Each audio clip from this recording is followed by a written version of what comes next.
சிவகங்கை அருகே தேசிய நெடுஞ்சாலை அமைக்க நிலம் வழங்கிய சுற்றுவட்டார கிராம மக்கள் நெடுஞ்சாலைத்துறை தங்களுக்கு உரிய இழப்பீடு வழங்கவில்லை என்றும் நிலத்தை கட்டாயமாக கையகப்படுத்தியதாகவும் புகார் தெரிவித்துள்ளனர்.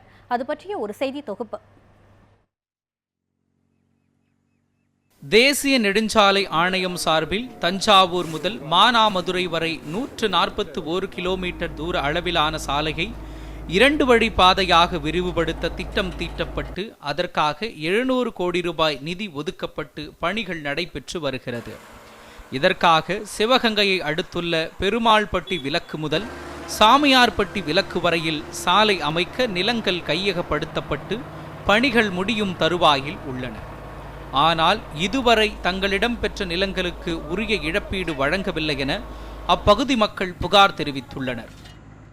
நாங்கள் ரொம்ப நாளாக கஷ்டப்பட்டு வீடு வசதி இல்லாமல் வீடு கட்டி உட்காந்து ஒரு மாதத்துலேயே வீடு காலி பண்ணணும்னு சொல்லிட்டாங்க.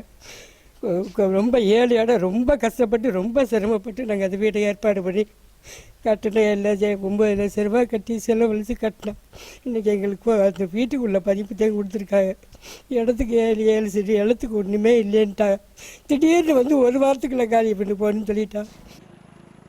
தனி தாசில்தார் அமைத்து அரசு நிலத்தை கையகப்படுத்திய நெடுஞ்சாலைத்துறை காமராஜர் காலனி பகுதியில் கையகப்படுத்தப்பட்ட வீடுகளுக்கு போதிய விலையை நிர்ணயிக்காமல் பணத்தை வழங்கியதாகவும் வீடுகளை கொடுத்த மக்களிடம் கட்டாய கையெழுத்து வாங்கியதாகவும் குற்றச்சாட்டு எழுந்துள்ளது. நாங்கள் ரொம்ப கஷ்டப்பட்டு தான் இந்த இடத்தையே வாங்கினோம். நாங்கள் ரொம்ப கஷ்டப்பட்டு தான் வாங்கினோம். இன்னொருத்தவங்க முயற்சியால் வாங்கி கொடுத்தாங்க.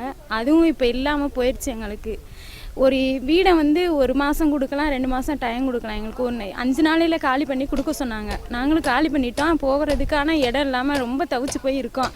கவர்மெண்ட்டில் கொடுத்த பணம் 2 லட்சம் தான். அந்த 2 லட்சத்தை வச்சு நாங்கள் என்ன வீடு வாங்க முடியுமா, இடம் வாங்க முடியுமா?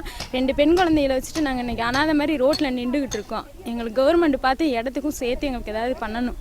தயவு செய்து சொல்லி கெஞ்சி கேட்டுக்கிறோம் சார். பணத்தை வழங்கிய 4 அல்லது 5 நாட்களுக்குள் வீடுகளை காலி செய்ய சொல்லி கட்டாயப்படுத்தி வீடுகளை இடிப்பதாகவும் வீடுகளை இழந்தவர்களுக்கு மாற்று இடம் வழங்கவில்லை என்றும் அப்பகுதி மக்கள் அடுக்கடுக்கான குற்றச்சாட்டுகளை வைக்கின்றனர். பொம்பளை பிள்ளை வச்சு கஷ்டப்படுற சார். கூரை வீடு வேற வழியே இல்லை. அவங்க கொடுத்துக்க 2 லட்சம் ரூபாய் பேச எனக்கு வெறும் 80,000 தான் கொடுத்தா சார். ரொம்ப கஷ்டப்பட்டு சார். என் பிள்ளை நாங்கள் உழைச்சாத்தேன் கஞ்சி. வேறு வழியே இல்லை சார். எங்களுக்கு நீங்கள் இதே வழி காட்டுற நல்ல வழி.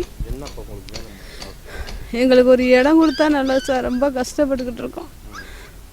கூரை வீடு தான் கிடைக்கும். அது பிரித்து கட்ட கூட எங்களுக்கு வழி இல்லை சார்.